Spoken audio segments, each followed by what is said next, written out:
Dear students, welcome to my YouTube channel. Dear students, math spectrometry में हम discuss कर रहे हैं आयोनाइजेशन मेथड्स, और आयोनाइजेशन मेथड में भी हम डिस्कस कर रहे हैं एवेपोरेटिव मेथड्स। एवेपोरेटिव मेथड में हम इलेक्ट्रोस्प्रे आयोनाइजेशन, थर्मोस्प्रे आयोनाइजेशन और एटमॉस्फेरिक प्रेशर केमिकल आयोनाइजेशन को डिस्कस कर चुके हैं। अब हम लास्ट आयोनाइजेशन टेक्निक डिस्कस करेंगे, that is atmospheric pressure photo ionization. अब यहाँ पर एटमॉस्फेरिक प्रेशर के यहाँ पर जो प्रेशर रखना है वो 1 atm रखना है, और फोटो आयोनाइजेशन हम इसको लाइट से, फोटोन से, यूवी लाइट से हम इसको आयोनाइज करवाएंगे। Atmospheric pressure photo ionization. Atmospheric pressure photo ionization को लिखते हैं APPI से। ये भी एक सॉफ्ट आयोनाइजेशन टेक्निक है जिसमें फ्रेगमेंटेशन नहीं होती, हम इसमें मॉलिक्यूलर मैस निकालते हैं कंपाउंड का। ये जो टेक्निक है ये एवेपोरेटिव टेक्निक ही है, और इस एवेपोरेटिव टेक्निक में हम प्रेशर रखते हैं 1 atm, यानी एटमॉस्फेरिक प्रेशर पे ही हम लाइट से आयोनाइजेशन करवा लेते हैं। तो एवेपोरेटिव एटमॉस्फेरिक प्रेशर टेक्निक, ये जो APPI टेक्निक है इसमें हम वैक्यूम यूवी लाइट यूज करेंगे, जिससे सैंपल को फोटॉन्स मिलेंगे और वो फोटॉन से हम सैंपल की आयोनाइजेशन करेंगे। APPI में हम वीकली पोलर या नॉन पोलर कंपाउंड्स को स्टडी करेंगे, या तो वीकली पोलर होंगे या नॉन पोलर होंगे, जैसे हाइड्रोकार्बन वगैरह हैं। हम हाइड्रोकार्बन को यहाँ पर डिस्कस करते हैं। जैसा कि हमने इससे पहले वाली टेक्निक्स में देखा APCI में और इसके अलावा ESI वगैरह में, कि हम इनको कपल कर सकते हैं क्रोमेटोग्राफिक टेक्निक से। तो क्रोमेटोग्राफिक टेक्निक से कपल करके, जैसे लिक्विड क्रोमेटोग्राफी है, HPLC है, उसके साथ हम कपल करके इसको यूज करते हैं। अगर हम APPI का अपरेटस देखें तो अपरेटस में हमें एक तो चाहिए होती है यहाँ पर कैपिलरी ट्यूब। ये जो कैपिलरी ट्यूब है ये रिसीव करेगी सैंपल फ्रॉम द कॉलम। ये कॉलम है लिक्विड क्रोमेटोग्राफी से, ये HPLC से अटैच है। इस कॉलम से ये रिसीव करेगा यहाँ पर मोबाइल फेज प्लस एनालाइट, यानी यहाँ से एलुएंट है जो मोबाइल फेज है प्लस एनालाइट आ रहे हैं, और ये चले जाएंगे कैपिलरी ट्यूब में। अब इस एनालाइट को नेबुलाइज करवाने के लिए, इसका स्प्रे, इसके फाइन ड्रॉपलेट्स बनाने के लिए हम यूज करते हैं नाइट्रोजन को एज अ नेबुलाइजेशन गैस।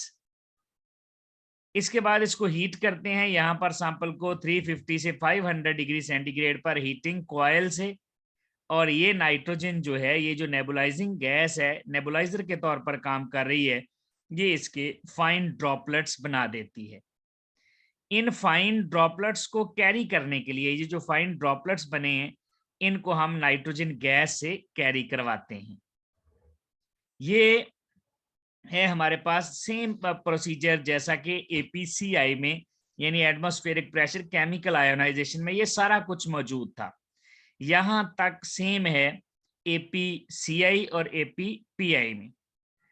अब नेक्स्ट है कि ये कैरियर गैस इस सॉल्वेंट प्लस एनालाइट को ले जाती है नेक्स्ट चैम्बर में, जहां पर हमारे पास क्रिप्टॉन या जीनोन लैंप है या आर्गोन लैंप है, और ये फोटॉन्स देता है 10 इलेक्ट्रॉन वोल्ट एनर्जी के। यहां से फोटॉन्स 10 इलेक्ट्रॉन वोल्ट एनर्जी के फोटॉन्स देता है। ये वाला जो क्रिप्टॉन या जीनोन या आर्गोन लैंप है, ये फोटोन देगा यहाँ पर एनालाइट प्लस मोबाइल फेज को। यहाँ पर आयोनाइजेशन होगी और आयोनाइज्ड सैंपल को हम भेज देंगे मैस स्पेक्ट्रोमीटर में।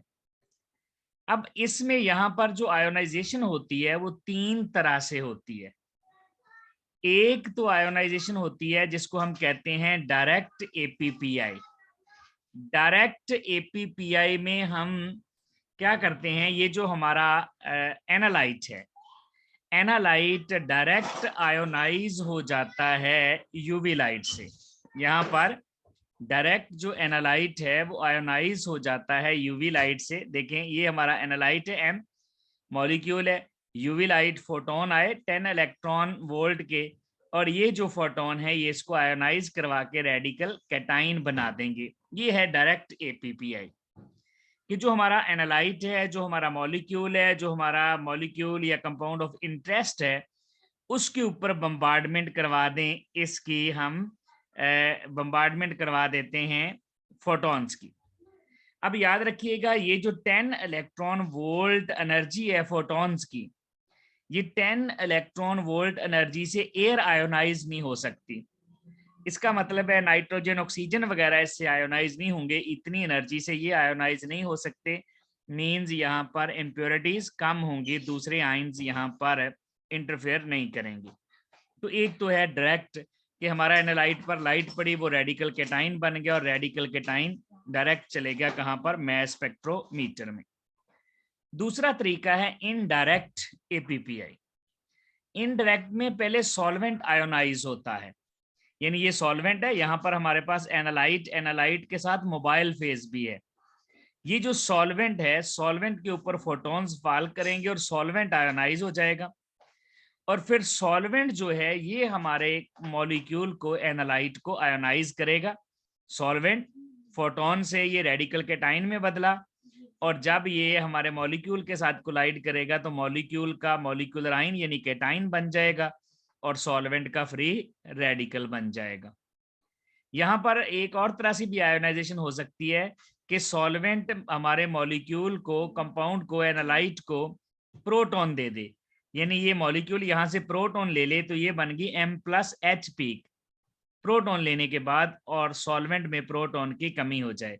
इसका मतलब है ये पीक आने के लिए सॉल्वेंट जो है, सॉल्वेंट की प्रोटॉन देने की टेंडेंसी ज्यादा होनी चाहिए, यानी उसकी एसिडिक नेचर ज्यादा होनी चाहिए एज कंपेयर टू एनालाइट। ये दूसरा तरीका है इनडायरेक्ट। डायरेक्ट है कि एनालाइट के ऊपर लाइट पड़ी, वो आयोनाइज हो गया। इनडायरेक्ट है कि पहले सॉल्वेंट आयोनाइज होगा और सॉल्वेंट फिर हमारे एनालाइट को एनालाइज, उसको आयोनाइज करेगा।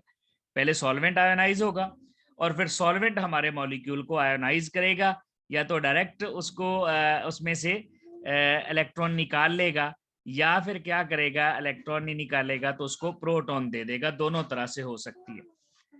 तीसरा तरीका है आयोनाइजेशन का डोपेंट असिस्टेड एपीपीआई, यानी हम ऐसे मॉलिक्यूल डाल देते हैं जो आयोनाइजेशन को फैसिलिटेट करते हैं, जो खुद आयोनाइज हो जाते हैं इजीली। ऐसे मॉलिक्यूल डोपेंट हैं।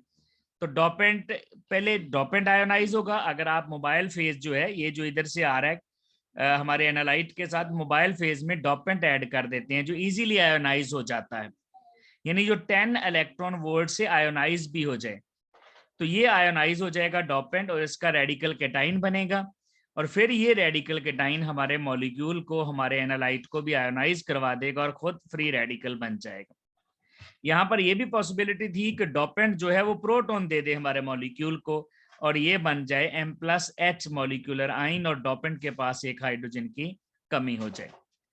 जो डोपेंट होते हैं उनके बारे में, उनकी दो प्रॉपर्टीज हैं, ये आपने याद रखनी है। डोपेंट्स की आयोनाइजेशन एनर्जी लो होनी चाहिए, क्योंकि 10 इलेक्ट्रॉन वोल्ट एनर्जी से एयर तो आयोनाइज नहीं हो सकती। फिर ये डोपेंट ऐसा मॉलिक्यूल होना चाहिए जो 10 इलेक्ट्रॉन वोल्ट से आयोनाइज हो जाए, इसकी लो आयोनाइजेशन एनर्जी हो। और दूसरा, इसकी प्रोटॉन अफिनिटी जो है वो लो होनी चाहिए, यानी खुद प्रोटॉन ना ले, हमारे एनालाइट को प्रोटॉन दे, यानी प्रोटॉन एक्सेप्टर अच्छा ना हो, प्रोटॉन डोनर अच्छा हो। डोपेंट ऐसा मॉलिक्यूल होना चाहिए जो हमारे एनालाइट को इजीली प्रोटॉन दे सके। तो ये तीन तरह से यहाँ डायरेक्ट, इनडायरेक्ट और डोपेंट असिस्टेंट जो है वो आयोनाइजेशन होती है एपीपीआई में। तो ये है डियर स्टूडेंट्स, ये वही तरीका है जैसे एपीसीआई है, सिर्फ हमने यहाँ पर बदला है। यहाँ हमने पहले कोरोना डिस्चार्ज लैंप यूज किया था एपीसीआई में, अब हम यहाँ पर क्रिप्टॉन या जीनॉन या आर्गॉन लैंप यूज करेंगे। ये था डियर स्टूडेंट्स हमारा आज का lecture. Thank you very much.